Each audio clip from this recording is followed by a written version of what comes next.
The champagne flute trembled in my hand, condensation slipping between my fingers, like the life I thought I'd built with Marcus. 3 years. 3 years of anniversary dinners at Le Bernardin, where the sommelier knew his preferred Bordeaux, and the maitre d' saved us the corner table overlooking the city lights.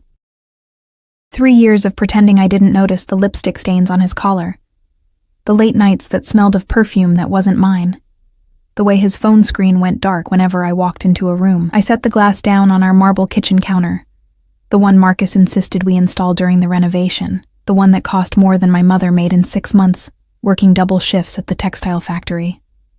The bubbles rose and popped, celebrating nothing. He was 2 hours late. Again. The pregnancy test burned like a coal in my coat pocket. 2 pink lines. 48 hours of staring at them, wondering how to tell a man who could barely look at me that we'd created something together. Something that would bind us forever. Whether he wanted it or not. My phone buzzed. Not Marcus. Never Marcus. Working late. Don't wait up. M. The city stretched below our penthouse windows, a glittering sprawl of lives more important than mine. I pressed my forehead against the cold glass, watching my breath fog the view. 26 years old, and I'd somehow become invisible in my own marriage. The girl from Brooklyn, who waitressed her way through community college, who thought landing a junior analyst at Marcus's father's firm meant she'd finally made it. What a joke. I grabbed my coat, the wool one with the ripped lining I kept meaning to fix, and stuffed my wallet into my purse. The pregnancy test crinkled in my pocket. I couldn't stay here, couldn't breathe in this pristine apartment that felt more like a showroom than a home. The walls were closing in, suffocating me with their designer paint and curated artwork. The November air bit through my coat the moment I stepped outside. Our building, Marcus's building, really, paid for by family money I'd never touch, sat in Tribeca, where even the sidewalks seemed polished. I walked without direction, my sneakers scuffing against concrete still damp from afternoon rain. The streets blurred together, upscale restaurants bleeding into boutique shops, all of them closed or closing. I ended up in a neighborhood I didn't recognize. The buildings here were older, the storefronts darker, a jazz club pulsed with muffled music. A bodega's neon sign flickered open 24 HRS, and tucked between them, almost hidden, a restaurant with fogged windows, and a single word etched in gold on the door. Valentino's. My stomach growled. I'd skipped lunch, too nauseous from the pregnancy to eat, too anxious about tonight to try. Through the steamed glass, I could see warm light, white tablecloths, the shape of people enjoying their lives. The door was heavier than it looked. Inside, the air wrapped around me. Garlic, rosemary, something rich simmering in wine. My mouth watered despite the nausea. A hostess materialized, her dress black and elegant, her smile professional but not unkind. "Do you have a reservation?" "No, My voice cracked. "I just needed somewhere warm." Her expression softened. "The bar has a few seats. Carlo makes the best carbonara in Manhattan."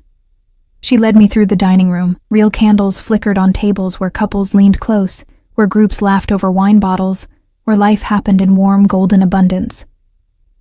The bar stretched along the back wall, dark wood gleaming under low pendant lights. She gestured to a corner stool, somewhat hidden from the main room. "Thank you," I whispered. The bartender, Carlo, I assumed, was older, with silver threading through his dark hair and eyes that had seen too much to be surprised by a woman dining alone. He slid a menu across the bar without comment, then returned to polishing glasses with methodical care. I ordered the carbonara and a sparkling water, ignoring how my fingers shook when I handed back the menu. The test in my pocket seemed to pulse with heat. 2 pink lines. A baby. Marcus's baby. The thought made my throat close. Around me, the restaurant hummed with life. A couple at a nearby table argued in Italian, their hands gesturing wildly. A server rushed past carrying a tray loaded with steaming plates. Someone laughed, loud and uninhibited. I was surrounded by people, yet I'd never felt more alone. The carbonara arrived in a wide bowl, steam rising, the egg and cheese glistening. I picked up my fork, and that's when I felt it. A shift in the air, like the barometric pressure dropping before a storm. The conversations didn't stop exactly, but they muted, softened. As if someone had turned down the volume on the entire room, I looked up. 3 men had entered through a back door I hadn't noticed. The first 2 wore dark suits that fit too well to be off the rack, their eyes scanning the room with professional assessment. But it was the 3rd man who made my breath catch. He moved like violence contained in an expensive suit. Tall, broad-shouldered, maybe early 30s. His suit was charcoal gray, tailored so perfectly it seemed molded to his frame. Dark hair swept back from a face that belonged in Renaissance paintings. Sharp cheekbones, a jaw that could cut glass, lips that looked cruel even in repose. But it was his eyes that stopped my heart. Dark, almost black, and cold as winter sea ice. He didn't walk through the restaurant. The restaurant parted for him. Carlos straightened behind the bar, his usual calm replaced by something that looked like reverence. Or fear. The hostess appeared from nowhere, murmuring something in rapid Italian. The man, because even thinking of him as a man felt inadequate, nodded once. A gesture so small it barely qualified as movement. His gaze swept the room, cataloging, assessing. I dropped my eyes to my carbonara, suddenly aware of how out of place I looked in my worn coat and 3-year-old jeans. These were not people in my league. This was not a restaurant for women who cried alone at their kitchen counters. I twisted pasta around my fork, trying to become smaller, invisible. A skill I'd perfected in Marcus's world of country club lunches and charity galas, where his mother introduced me as Marcus's wife, with a smile that never reached her eyes. Ms. Russo. The voice was dark velvet over gravel. It came from directly beside me. I turned my head slowly, and there he was, close enough that I could smell his cologne. Cedar and something darker, dangerous. Something that made my pulse spike in a way that had nothing to do with fear, and everything to do with the pregnancy hormones flooding my system. He wasn't looking at me. He was looking at my coat, draped over the stool beside me. At the small white stick that had fallen from my pocket, lying on the dark wood like an accusation. The pregnancy test. His eyes, God, those eyes, moved from the test to my face with the slow deliberation of a predator deciding whether to pounce. Something flickered in their depths, gone too fast to name. I believe you dropped something. His accent was subtle, European maybe, smoothed by years in America but still there in the vowels. My hand shot out, grabbing the test and shoving it back into my pocket. My face burned hot enough to light the entire restaurant. I'm sorry. I didn't mean, you're sitting in my seat. The words were soft, almost gentle, but they landed like a physical blow. I looked around wildly. The bar had emptied without me noticing. Patrons migrating to tables, the stools on either side of me suddenly vacant. Only I remained, an island of ignorance in a sea of people who clearly knew better. I didn't know. I'm so sorry. I fumbled for my purse, nearly knocking over my water glass. I'll move, I'll just sit. One word. A command dressed as a suggestion. Finish your dinner. He settled onto the stool beside me. Not the one my coat had occupied, but the one on my other side. Close. Too close. I could feel the heat radiating from his body. Could see the way his jacket pulled across his shoulders when he shifted. One of his men took position by the back door, the other near the front. Not sitting. Just watching. Carlo appeared instantly, setting down a glass of amber liquid without being asked. The man, because I still didn't have a name for him, only the certainty that he was dangerous, picked it up, took a slow sip, and finally turned to look at me fully. You're crying. I touched my face, surprised to find wetness on my cheeks. When had that started? I'm fine. You're celebrating alone in a restaurant you clearly didn't intend to find, holding a positive pregnancy test and crying into pasta. His lips curved, not quite a smile. This is not fine. The observation was so accurate, so brutally honest that I almost laughed. Instead, more tears came, hot and humiliating.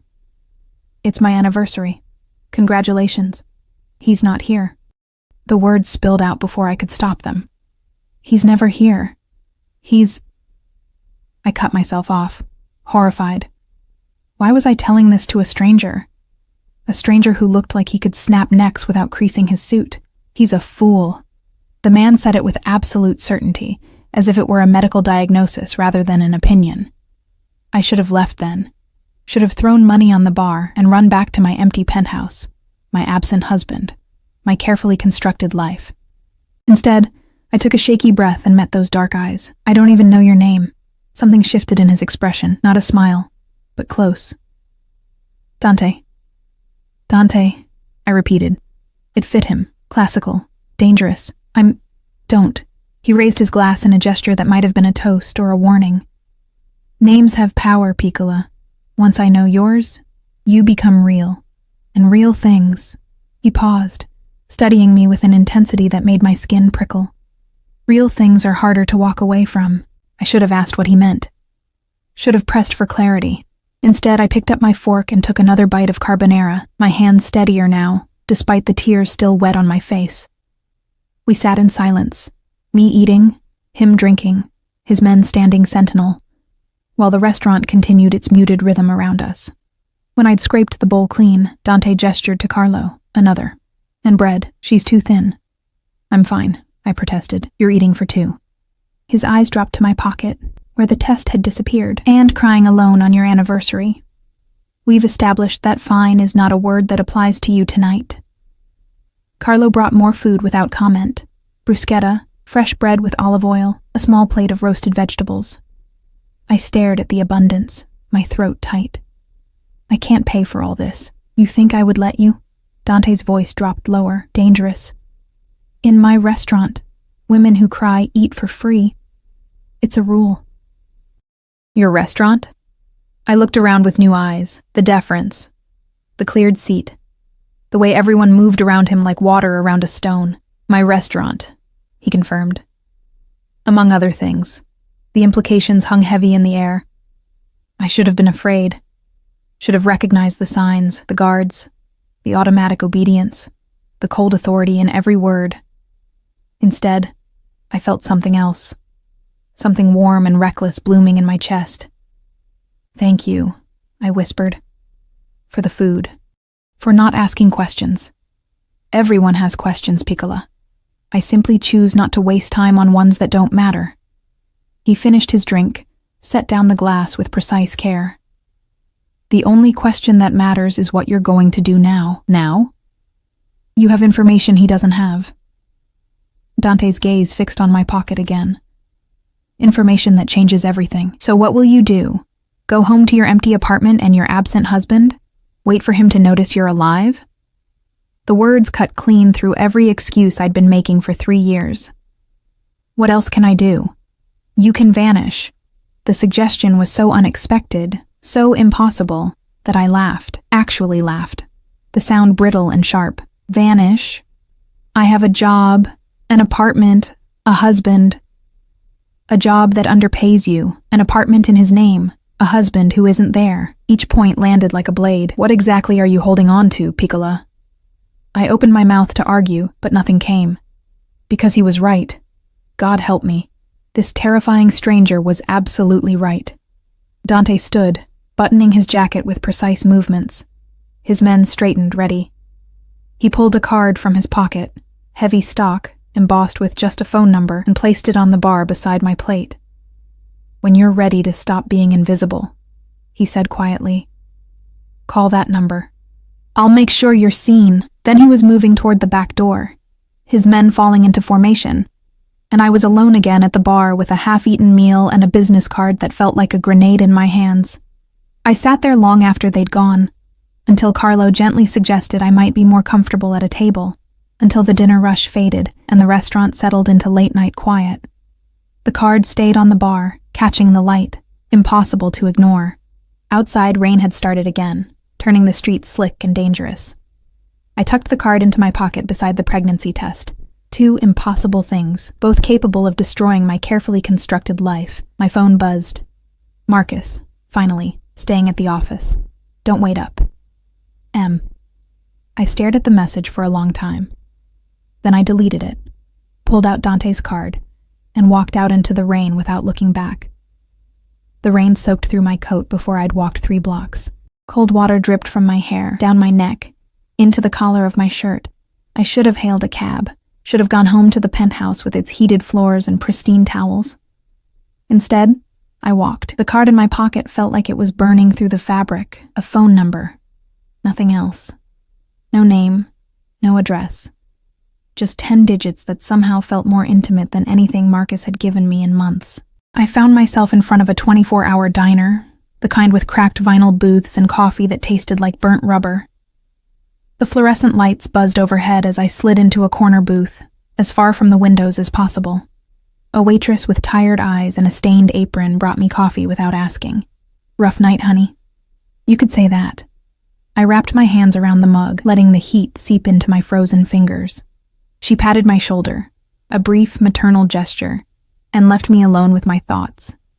Which was dangerous, because my thoughts kept circling back to Dante, to the way he'd looked at me like he could see straight through the carefully constructed facade I showed the world, to the certainty in his voice when he'd called Marcus a fool. You can vanish. The idea was insane. Women didn't just vanish from their lives because a terrifying stranger in an expensive suit suggested it. Women with jobs and apartments and husbands, even absent ones, didn't throw everything away on a whim, but I wasn't just a woman anymore. I was carrying a child, Marcus's child, a child who deserved better than a father who couldn't be bothered to show up for his own anniversary. My phone sat on the table between my coffee mug and the sugar dispenser. 11 missed calls now, all from Vivian, Marcus's mother. None from Marcus himself. I picked it up, thumb hovering over Vivian's name. Then I set it back down and pulled out Dante's card instead. The number seemed to pulse in the diner's harsh light. I could almost hear his voice. "When you're ready to stop being invisible." Like a dare wrapped in concern. What would happen if I called? What did make sure you're seen even mean? My other hand drifted to my stomach, still flat, still showing no evidence of the life growing inside. 2 pink lines. That's all it took to change everything. 2 pink lines, and a stranger's dark eyes seeing me. Really seeing me. For the first time in years. I left the diner as dawn broke over the city, the rain finally stopping. The streets were quiet, that strange in-between time when night workers headed home and early risers hadn't yet emerged. My phone buzzed again. Vivian. I declined the call. The penthouse felt different when I finally returned. Colder. Emptier. Marcus's absence was no longer just an inconvenience, it was a statement. He'd chosen not to be here. Again. On our anniversary, knowing I'd be waiting. I stripped off my wet clothes, leaving them in a pile on the bathroom floor. The pregnancy test sat on the counter where I'd left it that morning, those 2 pink lines still screaming their truth. I picked it up, studying it in the mirror's reflection. A baby. Our baby. Except there was no our anymore, was there? There was Marcus, living his separate life in his separate world, and there was me, invisible and forgotten. I pulled on dry clothes, leggings, an oversized sweater, thick socks, and made myself tea. Chamomile, because the pregnancy book said it was safe. I'd bought them secretly, hiding them under the bed where Marcus wouldn't find them, where Marcus wouldn't bother to look even if they were sitting on the kitchen table. The morning stretched ahead, empty. It was Saturday. Marcus rarely came home on Saturdays anymore.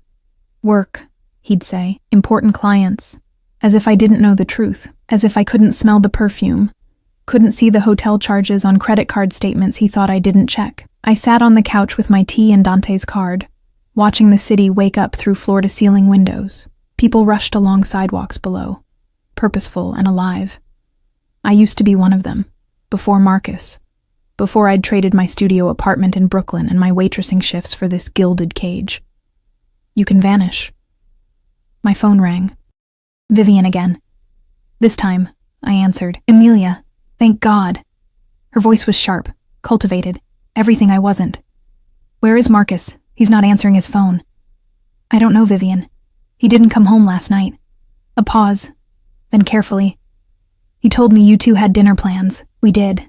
He never showed up. Another pause, longer this time. I could practically hear her calculating, deciding how to spin this into somehow being my fault. Well, I'm sure he had a good reason. The merger has been very stressful. It's our anniversary. The words came out flat, emotionless. Yes, well, marriage is about understanding, Amelia. About supporting your husband's career. Perhaps if you made more of an effort too. I hung up. My hands shook as I set the phone down. 3 years of her subtle criticisms, her carefully worded suggestions that I wasn't quite good enough for her son. 3 years of swallowing my pride, my anger, my self-respect. The card felt like a lifeline or a noose. I couldn't decide which. I picked up my phone again, this time opening a new contact. My thumb hovered over the keypad. Just 10 digits. That's all it would take. When you're ready to stop being invisible. I was so tired of being invisible. I typed in the number before I could overthink it. But I didn't hit call. Not yet. Instead, I sat there, staring at it, wondering what kind of woman I was becoming. The kind who called strange men, the kind who ran away from her problems instead of facing them, or the kind who finally chose herself. The door opened. I jumped, nearly dropping my phone. Marcus walked in, still wearing his suit from yesterday, looking exhausted and rumpled. He didn't see me on the couch. He never saw me anymore. Marcus. He startled, turning. Em, you're awake. It's 10 in the morning. Right. Yeah, he ran a hand through his hair, not meeting my eyes. Listen, about last night, where were you? The office, I told you. Don't lie to me!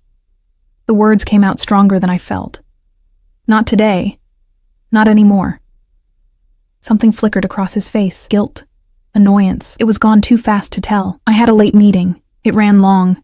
I crashed on the office couch. On our anniversary. It's just a date, Em. It doesn't mean... He stopped, seeming to realize how that sounded. Look, I'm sorry. I should have called. I should have been here. But this merger is important. And... I'm pregnant. The words hung between us like a bomb. Marcus's face went blank, all the color draining away. He took a step back, as if I'd struck him. What? I'm pregnant. I stood up, holding my ground even though my legs felt weak. 8 weeks. I found out 2 days ago.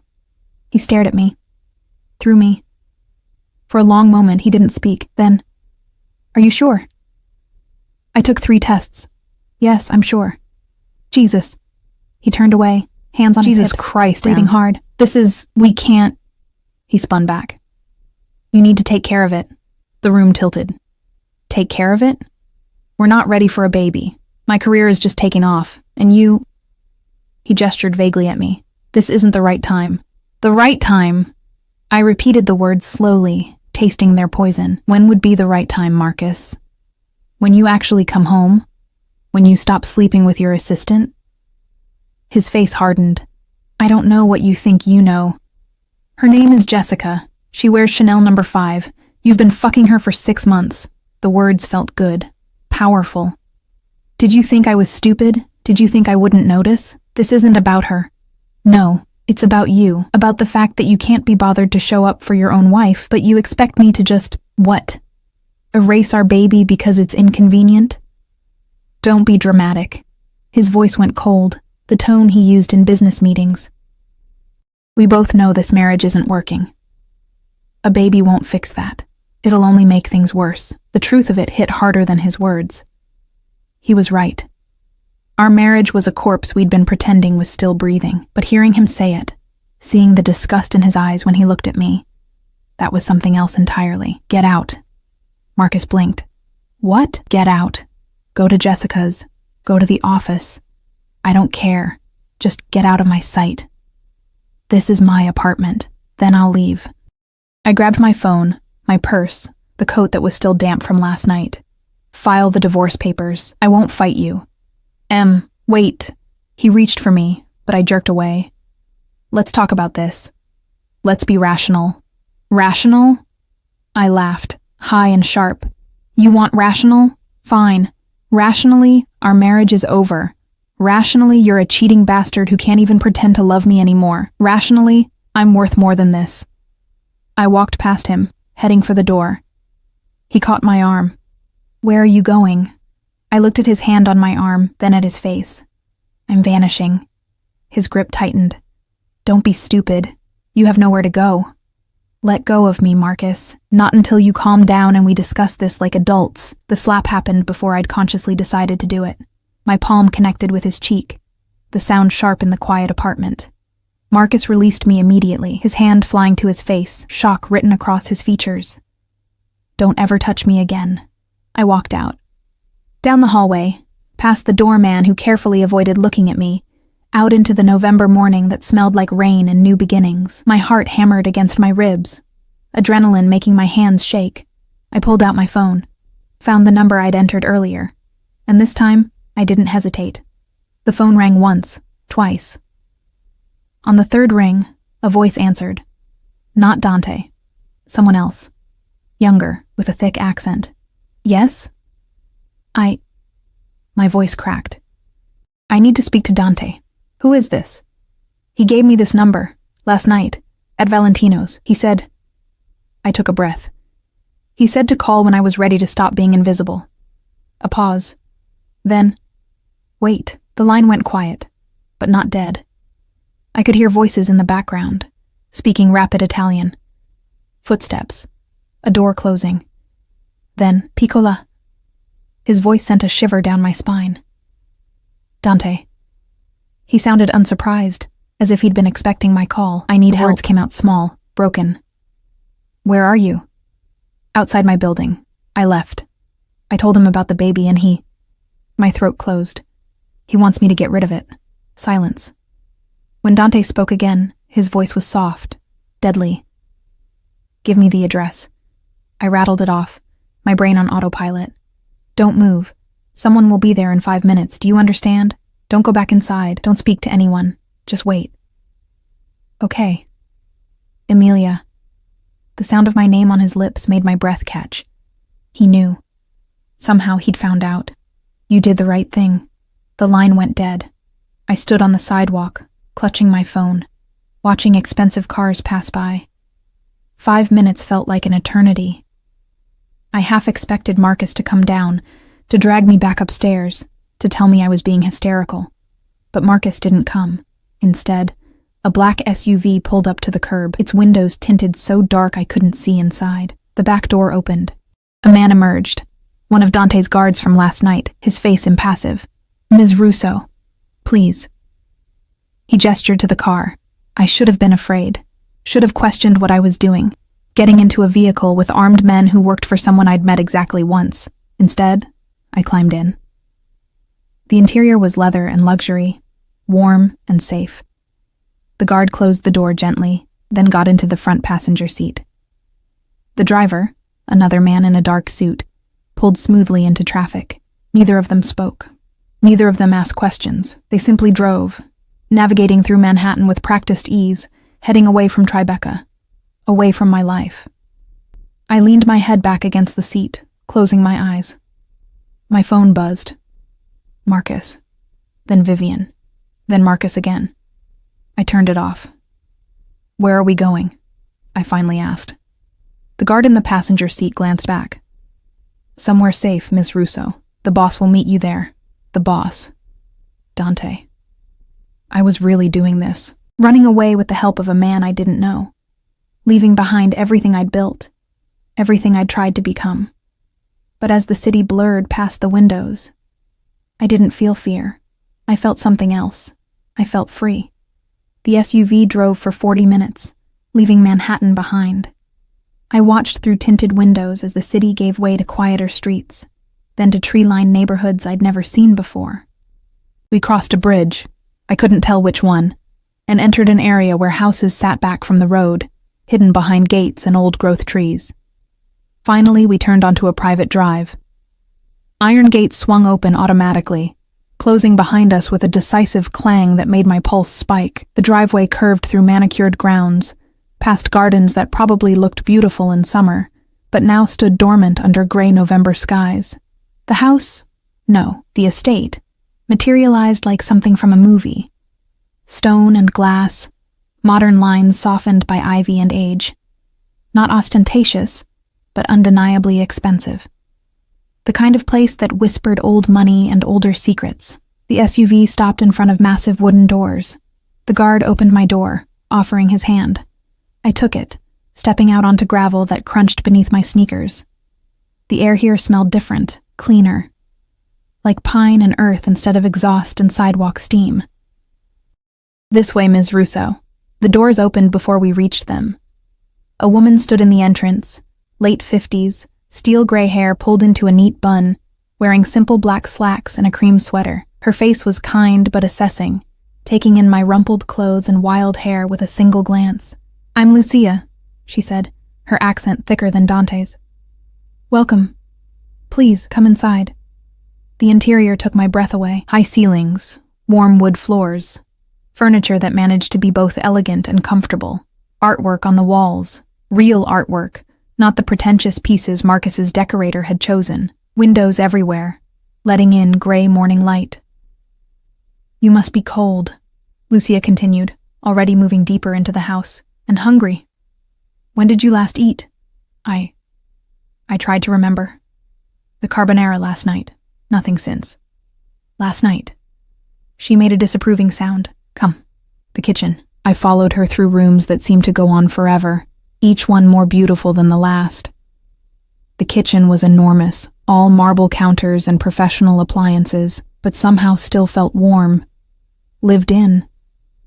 A pot of something simmered on the stove, filling the air with the scent of tomatoes and herbs. "Sit." Lucia pointed to a stool at the island. "I'll make you tea. Something gentle for the baby." I froze. "How did you—" Dante told me. She bustled around the kitchen with practiced efficiency. "He says you need a safe place. So here you are, safe." "I don't understand." I sank onto the stool, my legs suddenly weak. Why is he helping me? He doesn't even know me. Lucia's hands paused in their work. She turned to face me, her dark eyes, so much like Dante's, studying my face. "My nephew has always had a weakness for those who need protection, especially women. Especially—" She trailed off, something sad flickering across her features. "You remind him of someone. Who?" "That's his story to tell." She set a cup of tea in front of me, something herbal that smelled like chamomile and mint. "For now, you rest. You're safe here. No one can reach you." The tea was perfect, soothing the nausea that had been building since I'd confronted Marcus. I wrapped my hands around the cup, letting the warmth seep into my bones. "Ms. Russo." The guard from the SUV appeared in the doorway. "Your phone has been ringing, multiple calls from the same numbers." He held out my phone, which I'd left in the car. The screen showed 23 missed calls.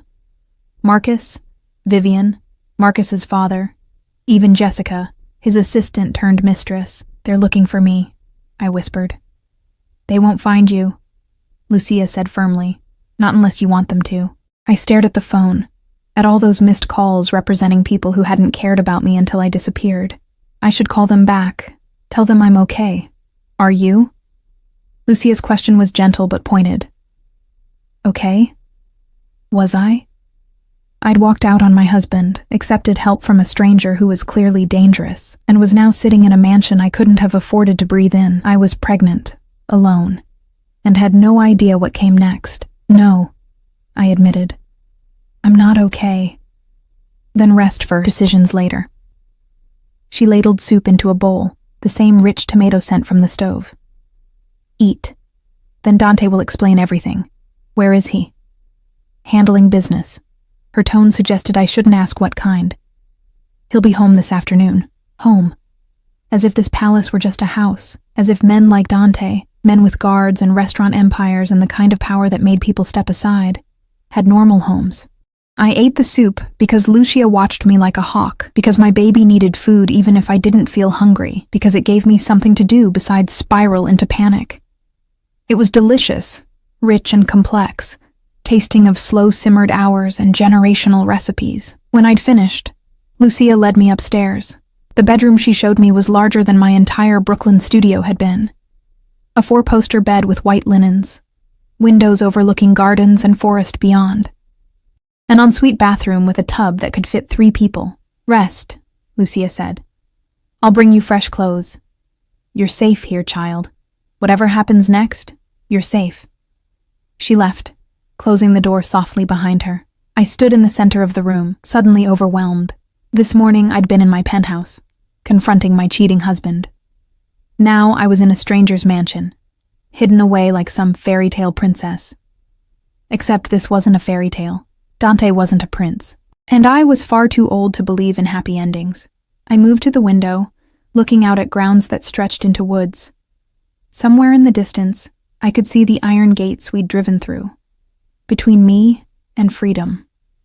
Or between me and danger. I couldn't tell which. My phone buzzed in my pocket. I pulled it out, seeing a new message from Marcus. "Where are you? We need to talk. Don't be stupid about this. Don't be stupid." As if leaving a man who cheated on me and demanded I abort our baby was stupid. As if staying would have been the smart choice. I deleted the message. Then I turned off the phone completely and set it on the dresser. The bed called to me. Soft, safe. I kicked off my sneakers and crawled under the covers fully dressed, suddenly exhausted beyond measure. The adrenaline was crashing, leaving me hollow and shaking. I must have slept, because the next thing I knew, the light through the windows had changed. Late afternoon sun, gold and gentle. And there was a presence in the room. Dante sat in a chair by the window, so still I might have missed him if not for the intensity of his gaze. He'd changed from last night, no suit, just dark jeans and a black Henley that showed off the breadth of his shoulders. Somehow he looked more dangerous this way. More real. "You're awake," he said quietly. I sat up, pushing hair from my face, suddenly conscious of how I must look. "How long have you been there? An hour? Maybe more." He leaned forward, elbows on his knees, those dark eyes never leaving my face. "Lucia said you wouldn't eat unless she watched. That you tried to call your husband back." "I didn't call him." "Good." The word was soft but final. "He doesn't deserve to know where you are." I pulled the blanket tighter around myself. "I don't understand why you're doing this. Why you care." Dante was quiet for a long moment, studying me with an intensity that made my skin prickle. Finally he stood, moving to the window, his back to me. 5 years ago, I was engaged. His voice was different now, rougher. Her name was Sophia. She was everything. Light and laughter in a world that didn't have much of either. He paused. Her family didn't approve. I was the wrong kind of man, from the wrong kind of world, but she didn't care. She said love was enough. I stayed silent, sensing this was a story he rarely told. She got pregnant. His shoulders tensed. We were happy, planning the wedding, planning our life. And then her father found out. He gave her an ultimatum: leave me or be cut off from the family. From everything she'd ever known. What did she do? She chose me. He turned. And the pain in his eyes was raw, terrible, for 3 days. She chose me. Then they found her. Her brothers. They took her to a clinic, told her it was just to talk. But they didn't let her leave until he stopped, jaw clenched, until the baby was gone. Oh God. My hand went to my stomach instinctively. She called me after, crying, saying she was sorry, that they'd forced her, that she'd tried to fight. His voice went flat. She killed herself that night, pills and vodka in her childhood bedroom. The room felt too small, too quiet.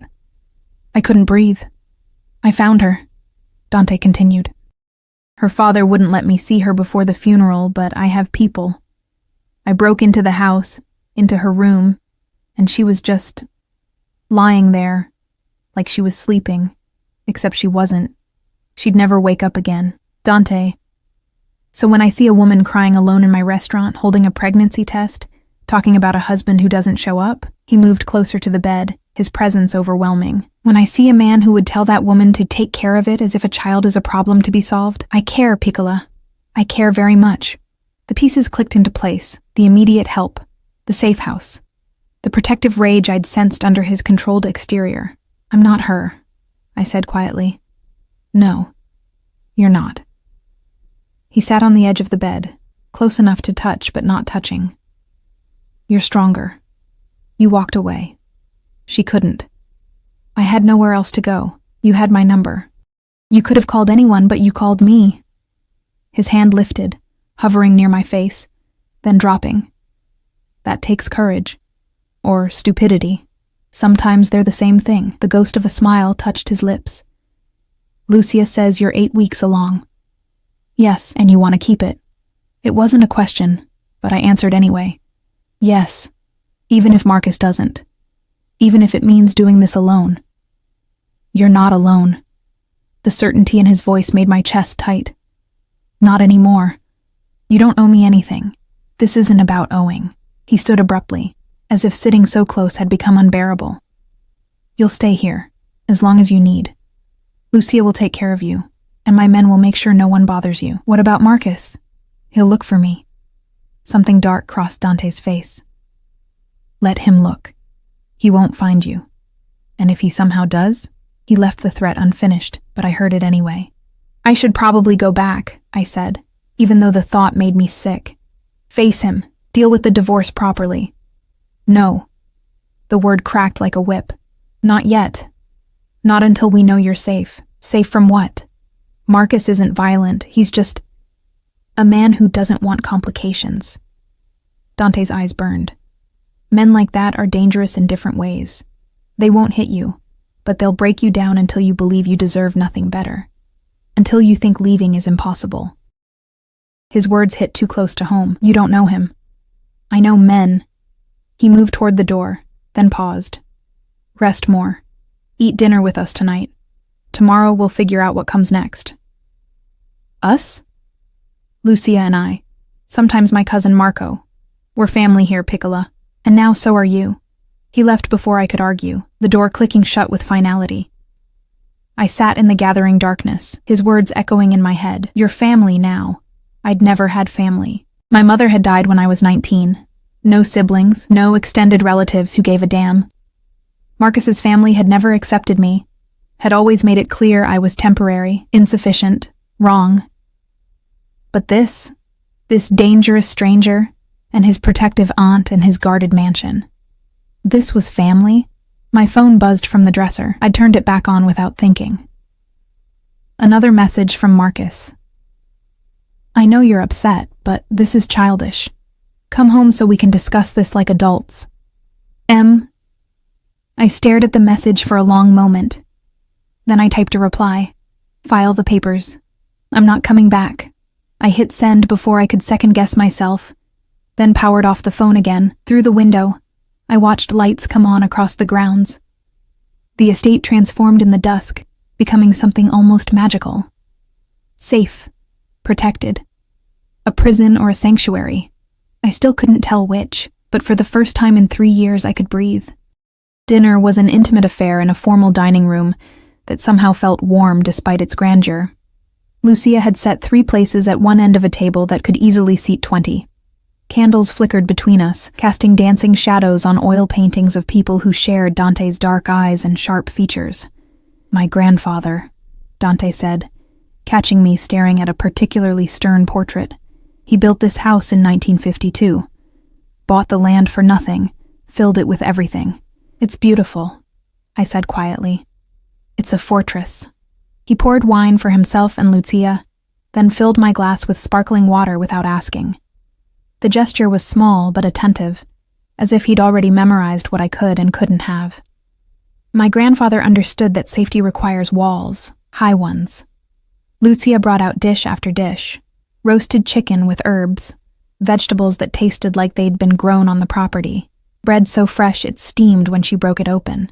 I ate because she watched, because my baby needed it, because the food was too good to refuse. You're quiet, Dante observed, his eyes never leaving my face even as he ate. I'm trying to understand this. I gestured vaguely at the room, at him, at everything. Why you're helping me. What you expect in return. Expect? His eyebrow rose. I expect you to eat, rest, and let that baby grow healthy. That's all. Nobody does something for nothing. You think I want something from you? He set down his fork, giving me his full attention. What could you possibly have that I need, Piccola? The question should have been insulting. Instead, it felt honest. What did I have? A failed marriage, a job I'd quit showing up to, a bank account Marcus controlled. I was nothing. Nobody, exactly. I whispered. Dante's jaw tightened. You think being without money means being without value? Doesn't it? No. The word was hard, final. You carried yourself with dignity when your husband abandoned you. You protected your child when he demanded you destroy it. You had the courage to walk away from everything you knew. He leaned forward. That's worth more than all the money in Marcus's accounts. Lucia made a small approving sound, refilling my water glass. My husband, I started, then stopped. Ex-husband, I guess. He'd say I'm being impulsive, emotional, that I'm not thinking clearly. Your ex-husband is a coward who hides his cruelty behind reason. Dante's voice went cold. I've known men like him. They convince you that your feelings don't matter, that wanting basic respect is unreasonable.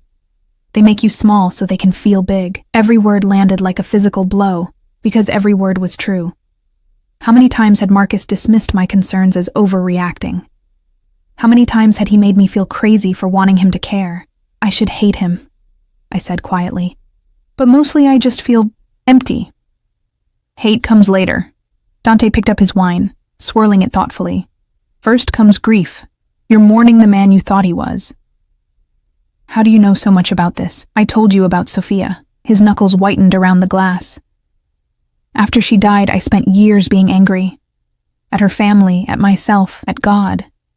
But before the anger, there was just nothing. An emptiness so big I thought it would swallow me whole. Lucia reached over, covering his hand with hers, a gesture of comfort, of understanding. They stayed like that for a moment, connected by shared pain, and I felt like an intruder on something private. I'm sorry, I said, for your loss. For bringing up bad memories. Don't apologize. Dante pulled his hand back, his mask of control sliding into place. Sophia's memory is why you're here, why you're safe. She couldn't escape, but you did. That matters. We finished dinner in heavy silence. Lucia cleared plates, refusing my offer to help. You're a guest, she said firmly. Guests don't work. After dinner, Dante led me to a room I hadn't seen before, a library with floor-to-ceiling bookshelves and leather furniture that looked like it had been broken in over decades.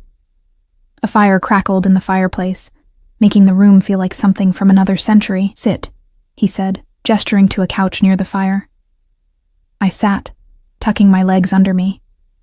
Dante remained standing, one arm on the mantel, staring into the flames. The firelight cast his face in sharp relief, all angles and shadows, beautiful and terrible at once. We need to discuss practicalities, he said finally. Your husband will look for you. Ex-husband. The papers aren't filed yet. Legally, he still has rights. He could claim you're unstable, that he's worried about your safety, force you back. Ice trickled down my spine. He wouldn't. Wouldn't he? Dante turned to face me. You left. You're not answering calls. You're pregnant with his child. Men like Marcus don't accept loss well, especially when it damages their reputation. What do I do? You stay here. Let me handle him. Handle him how? His smile was sharp, dangerous. Marcus works at his father's investment firm, yes? Harrison and Associates? Yes, but they're under investigation. SEC fraud charges. It hasn't gone public yet, but it will. He pulled his phone from his pocket, scrolled through something. In approximately 72 hours, the news will break. Marcus and his father will be too busy saving themselves to worry about a missing wife. I stared at him. How do you know that? I make it my business to know things. He pocketed the phone. Especially about men who hurt women I care about. You don't care about me. You don't even know me. I know you're brave. I know you're protecting your child. I know you deserve better than what you had. He moved closer, sitting on the opposite end of the couch. That's enough. The fire popped, sending sparks up the chimney. Outside, wind rattled the windows. The house creaked and settled around us, comfortable in its age. What happens after? I asked. After the investigation, after the divorce. What do I do then? Whatever you want. He said it like it was simple. You want to go back to school? I'll pay for it. You want to open a business? I'll fund it. You want to disappear completely? Start over somewhere new? I'll make it happen. Why? Because I can. He met my eyes. Because someone should have done this for Sophia. Because you called me when you had nowhere else to go, and I don't take that lightly. I can't let you pay for everything. That's not... You can, and you will. His tone left no room for argument. You're carrying a child. Your job is to stay healthy and safe. Everything else, I handle. It should have felt suffocating. This man I barely knew, taking over my life, making decisions. But instead, it felt like relief. Like someone had finally seen how tired I was of holding everything together alone. What do you get out of this? I asked again, needing to understand. Dante was quiet for a long moment, the fire reflecting in his dark eyes. Peace, he finally said. Knowing I saved someone this time, the raw honesty in his voice cracked something in my chest. I thought about Sophia, about a young woman who'd chosen love and lost everything, about Dante, finding her body, living with that image for 5 years. I'm not her, I said again, softer this time. I know. He stood abruptly, as if the proximity had become too much. It's late. You should rest. But I didn't want to rest, didn't want to go back to that beautiful bedroom and lie alone with my thoughts. Can I stay here? By the fire? Something flickered in his expression. Of course. He moved to leave, but I stopped him. Stay, please, I swallowed hard. I don't want to be alone right now. Dante hesitated, his hand on the door frame. Then he nodded, returning to his spot on the couch. Close, but not too close. Present, but not crowding. We sat in silence, watching the fire burn down to embers. At some point, Lucia came in with blankets, tucking one around my shoulders without a word. She left, and still we sat. Tell me about Sophia, I said quietly. The good parts, before everything went wrong. Dante's jaw worked. Then, slowly, he began to talk. About a girl who loved terrible movies and good wine, who laughed too loud in restaurants and cried at animal shelter commercials, who'd wanted 3 children in a house by the sea, who'd seen good in him when everyone else saw danger. His voice went soft when he talked about her, the hard edges smoothing into something almost tender. And I realized this wasn't just about saving me.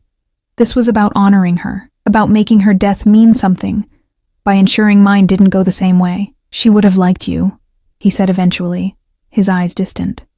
Sophia always liked strong women. I'm not strong. You're here, aren't you? Despite everything. That's the definition of strength. My eyes grew heavy, the warmth of the fire and the safety of the room pulling me toward sleep. I fought it, not wanting this moment to end, not wanting to lose the strange connection forming between us. Rest, Piccola. Dante's voice seemed to come from far away. I'll keep watch. You don't have to. I want to. Those 3 words settled over me like a benediction. Someone wanted to watch over me, wanted to keep me safe, not out of obligation or duty, but because he chose to. I let my eyes close, Dante's presence a solid anchor in the darkness. The last thing I felt before sleep claimed me was the whisper of a blanket being pulled higher, tucking me in with surprising gentleness. When I woke, gray dawn light filled the library. I was still on the couch, covered in blankets, a pillow under my head. The fire had burned out, and Dante sat in a chair across from me, exactly where he'd been when I fell asleep, his eyes open and watchful. Did you sleep at all? I asked, my voice rough. I don't need much sleep. I sat up, my neck protesting. You can't watch me 24 hours a day. I can do whatever I want, but there was no heat in the words. Lucia made breakfast. You should eat. We walked to the kitchen together, the house quiet around us. Lucia had prepared enough food for an army. Eggs, bacon, pastries, fruit, yogurt. I ate mechanically, aware of both of them watching to make sure I finished. My phone sat on the counter where Lucia must have brought it from my room. 13 new messages. I picked it up, scrolling through them with detachment. Marcus, increasingly angry. This is ridiculous. You're being childish. Call me immediately. Vivian, condescending. Whatever Marcus did, I'm sure it can be resolved. Don't throw away your marriage over pride. Marcus's father, cold. Your behavior reflects poorly on this family. Cease this nonsense at once. And then, from a number I didn't recognize, I know where you are. You can't hide forever. My hands shook. Dante plucked the phone from my fingers, reading the message. His expression went deadly calm. When did this come through? Just now. I don't know that number. He was already moving, pulling out his own phone, barking orders in Italian. Within seconds, 3 men appeared. Guards I hadn't seen before. All armed, all focused. What's happening? I asked, fear spiking. Someone is threatening you. Dante's voice was ice. That doesn't happen. Not while you're under my protection. He made more calls. Rapid-fire Italian I couldn't follow. The guards dispersed. Lucia appeared, pulling me close. It's okay, she murmured. Dante will handle this. But watching him pace, watching the cold fury in his eyes, I realized something terrifying. I'd traded one kind of danger for another. Marcus might have broken my heart, but Dante? Dante could start wars, and he was prepared to start one for me. The estate transformed into a fortress within hours. More guards appeared, positioning themselves at every entrance. Cameras were checked and rechecked. Dante disappeared into an office I hadn't known existed, his voice a low growl through the closed door as he made call after call. Lucia kept me in the kitchen, plying me with tea and small pastries I couldn't taste. My mind was spinning, that text message replaying on a loop. I know where you are. Who would send that? I asked for the 5th time. Could be anyone. Lucia's face was grim. Your husband, his family, someone they hired. She paused. Or someone else entirely. What do you mean? Before she could answer, Dante strode in, his phone pressed to his ear. He looked at me, and something in his expression made my blood run cold. Find him, he said into the phone. I don't care how. Find him and bring him to me. He ended the call, his jaw tight. We need to talk, privately.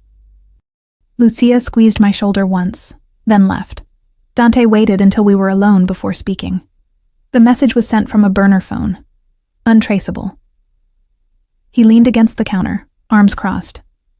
But the timing is interesting. You've been gone less than 48 hours, and someone already knows you're here. How is that possible? I didn't tell anyone. I know. His eyes were dark, calculating. Which means either someone followed you here, or someone has been watching you longer than we thought. Ice flooded my veins. Watching me? Your husband is connected to some unsavory people through his father's business. The fraud investigation isn't just about bad investments, Piccola. It's about money laundering, ties to organizations that don't take kindly to loose ends. I'm a loose end? My voice came out small. You're a pregnant wife who left suddenly. Who might know things, might talk to authorities. He moved closer. In their world, that makes you a liability. But I don't know anything. Marcus never told me about his work. They don't know that. He pulled out his phone, showing me a photo. Do you recognize this man? I stared at the screen. Dark hair, forgettable face. The kind of man who could disappear in a crowd. No. Should I? He's been parked outside your building for 3 days. My people noticed him yesterday when they were checking on potential threats. He swiped to another photo. And this is him outside Valentino's the night we met. My stomach dropped. He was there? Following you. Probably has been for weeks. Dante's expression was grim. The question is whether he's working for Marcus or for Marcus's business partners. Does it matter? Yes. He pocketed his phone. If it's Marcus, he's just trying to track down his wife. Annoying but manageable. If it's the people Marcus is involved with? He didn't finish, but he didn't need to. What do I do? You stay here. You stay safe. And you let me handle this. He cupped my face, his thumb brushing my cheekbone. The gesture was surprisingly gentle for someone so dangerous. I won't let anyone hurt you. Do you understand? No one touches what's mine. I'm not yours, I whispered. But there was no conviction in it. Aren't you? His eyes searched mine. You called me. You trusted me with your life and your child's life. That makes you mine, Piccola, whether you accept it yet or not. The possessiveness should have frightened me. Instead, it sent heat curling through my chest. When was the last time anyone had claimed me, protected me? Marcus had always kept me at arm's length, a pretty accessory for social events, but never truly his. Dante looked at me like I was something precious, worth fighting for, worth protecting at all costs. The investigation goes public tomorrow, he continued, stepping back, putting professional distance between us again. Marcus will be arrested, along with his father. The media will be everywhere. You need to stay invisible until the dust settles. And then we file your divorce papers. Make it clear you left before any criminal activity came to light. Distance you from everything. His jaw tightened. And we deal with whoever sent that message. A knock on the door interrupted us. One of the guards entered, speaking rapidly in Italian. Dante's expression darkened with each word. "What?" I asked when the guard left. "What's wrong?" "Your husband just hired a private investigator. Very expensive. Very good at finding people who don't want to be found." He pulled out his phone again, typing something. "But not better than my people. Dante, I need to go out. Handle some things." He was already moving toward the door, then paused. "Marco will be here within the hour." "My cousin. He'll stay with you while I'm gone. I don't need a babysitter. You need protection." His voice left no room for argument. "Don't leave the house. Don't answer any calls from numbers you don't recognize. And if anything feels wrong, you tell Marco immediately. Understood?" I nodded, unable to form words around the fear clogging my throat. Dante crossed back to me in 3 strides, pulling me against him in a fierce embrace. He smelled like cedar, and danger and safety all at once. His heart beat steady against my ear. An anchor in the chaos. "I'll come back," he murmured into my hair. "I promise. Nothing will happen to you." Then he was gone, taking half the guards with him, leaving me alone with Lucia and the crushing weight of reality. I'd run from one dangerous situation straight into another. The difference was, this time someone was fighting for me instead of against me. Marco arrived exactly when Dante said he would. A younger version of his cousin, maybe 25, with the same dark eyes and dangerous grace. He nodded to me politely but didn't try to make conversation, simply positioning himself where he could watch both the entrances and me. The day crawled by. I tried to read, but the words swam on the page. Tried to watch television, but couldn't focus. Mostly I paced, my hand drifting to my stomach, to the tiny life growing there that had inadvertently set all of this in motion. Lucia made lunch, then dinner. Neither of us ate much. The house felt too quiet without Dante's commanding presence, too empty despite the guards stationed at every door. Night fell. Still no word. I was in the library, staring into another fire, when my phone buzzed. Not a text. A call. From Marcus. I stared at his name on the screen, my finger hovering over the decline button, but something made me answer. "Emilia." His voice was strained, desperate. "Thank God. Where are you?" "Somewhere safe." "Safe? Jesus Christ, Em. Do you have any idea what you've done? The FBI showed up at the office today. They're saying," he choked on the words, "they're saying I'm under investigation. For fraud. Money laundering. They think I'm part of some criminal organization." "Are you?" Silence. Then, quietly, "I didn't know. Dad handled everything. I just signed where he told me to sign." "You knew enough," I said coldly. "You always know more than you admit. I need you to come home, to tell them you don't know anything, that I never discussed business with you. If you testify that I kept you in the dark, it'll help my case." "No." "What?" I said, "No, Marcus. I'm not coming back to save you from your own mistakes. You're my wife. I was your wife. The woman you cheated on, the woman you told to abort your child. That woman is gone." My voice was steady, strong. "File the divorce papers. Don't contact me again. Emilia, please. I'm sorry. I know I fucked up, but I need you. I ended the call, my hands shaking. Then I blocked his number, and Vivian's, and his father's. One by one, cutting ties to the life that had nearly destroyed me. Marco appeared in the doorway. "Everything okay?" "Yes." I took a shaky breath. "Everything's fine." My phone buzzed again. "Unknown number. Against my better judgment," I answered. Heavy breathing.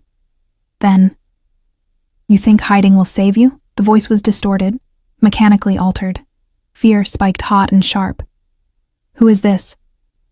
"Someone who knows what you're worth," What you know. Marcus's father made a lot of promises to a lot of dangerous people, now that those promises are broken. A dark chuckle.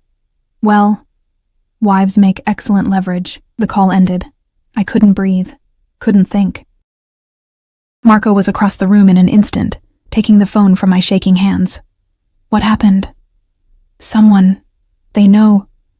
I couldn't form coherent sentences. They said I'm leverage. Marco's face went hard. He pulled out his own phone. Rapid-fire Italian, then, Dante's on his way. 10 minutes. You're okay. You're safe. But I didn't feel safe. I felt hunted. Trapped. Like the walls that had protected me were suddenly closing in. True to Marco's word, headlights swept the driveway exactly 10 minutes later. Dante burst through the door, his suit jacket gone, his shirt sleeves rolled up, blood on his knuckles. His eyes found me immediately. What happened? I told him about both calls, Marcus's desperate plea, then the threat. With each word, Dante's expression grew colder, harder, until he looked like carved marble, beautiful and terrible, and utterly merciless. They made a mistake, he said quietly. Threatening you was a mistake, Dante. No. He crossed to me, cupping my face in his damaged hands. Listen to me. I've spent 5 years living with the guilt of not protecting Sophia, 5 years knowing I failed the one person who mattered. I won't fail again. Do you understand? I will burn down everything and everyone who threatens you. You barely know me, I whispered. I know enough. His thumb traced my cheekbone, impossibly gentle despite the violence I could see lurking in his eyes. I know you're brave and strong and deserving of someone who will fight for you. Let me be that person, Piccola. Let me protect you. What if you can't? Then I'll die trying.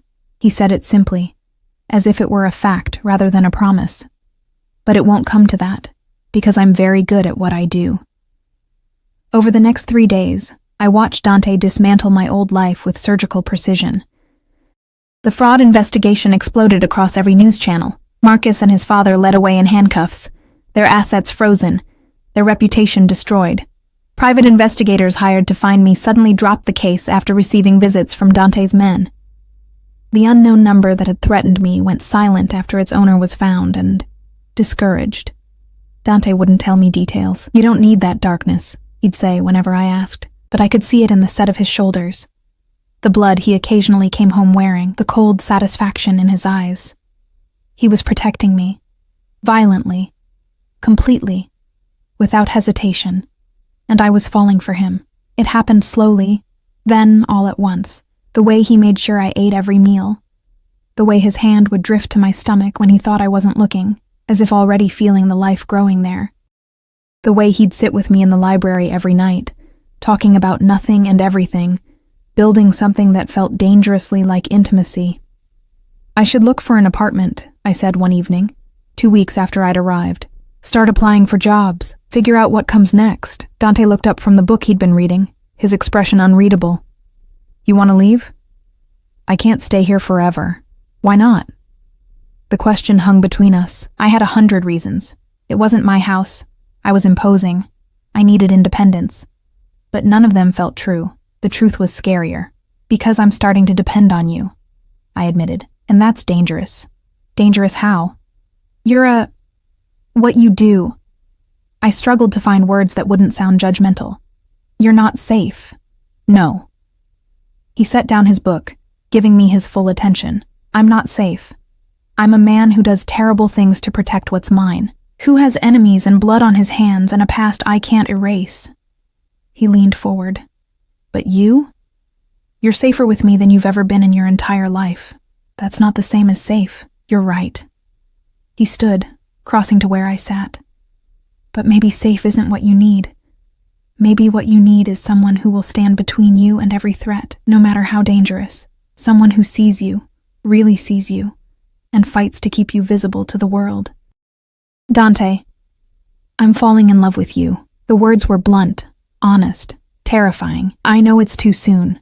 I know you're vulnerable. I know I should keep my distance. But I can't.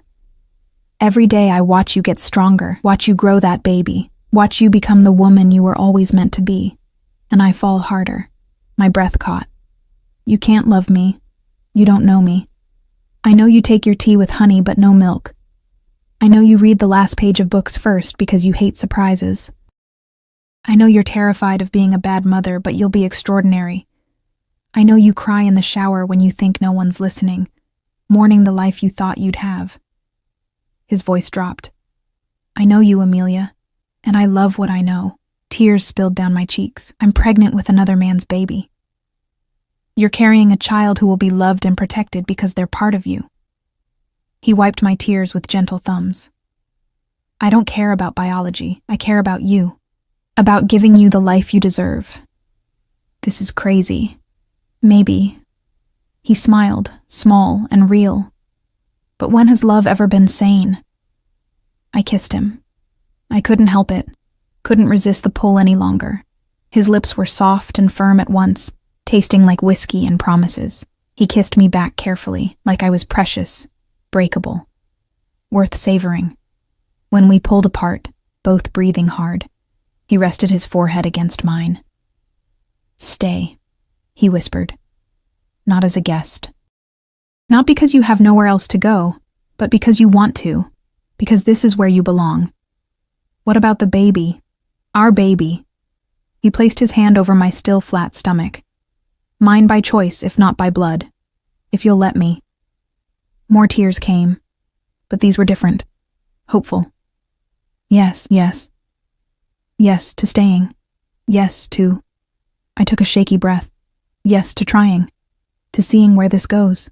His smile was brilliant, transforming his dangerous face into something almost boyish.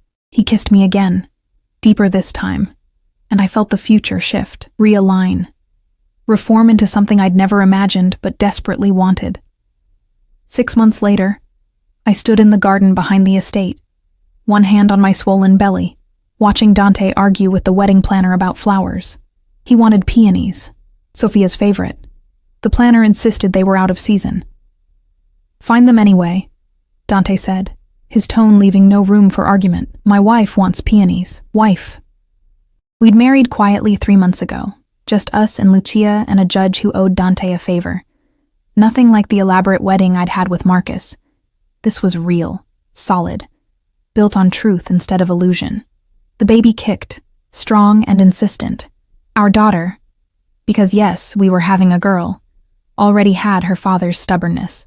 She's active today, I said when Dante joined me, his arm sliding around my waist. Like her mother. He pressed a kiss to my temple, strong and fierce and unwilling to be ignored. Marcus had tried to fight the divorce, then tried to use the baby as leverage. Both attempts had failed spectacularly when Dante's lawyers and his less legal resources made it clear that continuing would be unwise. The divorce was finalized 2 months ago. Marcus was in prison, serving 5 years for his role in the fraud. His father got 15. I should have felt guilty, should have felt something other than relief. But all I felt was free. What are you thinking? Dante asked, his hand covering mine on my belly. That I'm happy. I turned to face him. Actually, genuinely happy. For the first time in, I don't know how long. Good. He kissed me softly. That's all I ever wanted. Our daughter kicked again, harder this time, as if reminding us she was there. Dante laughed, the sound rich and warm. She's going to be trouble, he said. With you as a father? Absolutely. I smiled. But she'll also be loved, protected, always. Seen. He pulled me closer, careful of my belly. Both of you. Always. The garden stretched around us, spring flowers blooming in defiance of the cold I'd felt that November night when I'd walked into Valentino's. So much had changed. So much had been destroyed and rebuilt. I'd vanished from my old life and found a new one. Found a man who loved me not despite my brokenness, but because I'd survived it. Found a family in Lucia's warm kitchen and Dante's fierce protection. Found myself in the process. The pregnancy test that had started everything was gone, thrown away months ago. But I remembered those 2 pink lines. Remembered the fear and hope they'd represented. They'd been a beginning, not an ending. Just like Dante had been. Come inside, he murmured against my hair. Lucia made dinner, your favorite. In a minute. I wanted to stay here, in this moment, with the sun warm on my face, and Dante solid beside me and our daughter safe in my belly. Let's just be here. Together. Together, he agreed. Always together. And standing there in the garden, surrounded by new life and second chances, I believed him. Not because he promised, but because every day he proved it. With gentle hands and fierce protection, and a love that had saved me when I couldn't save myself. I'd vanished on my wedding anniversary, leaving behind a life that was slowly killing me. And I'd found something better, something real. I'd found home.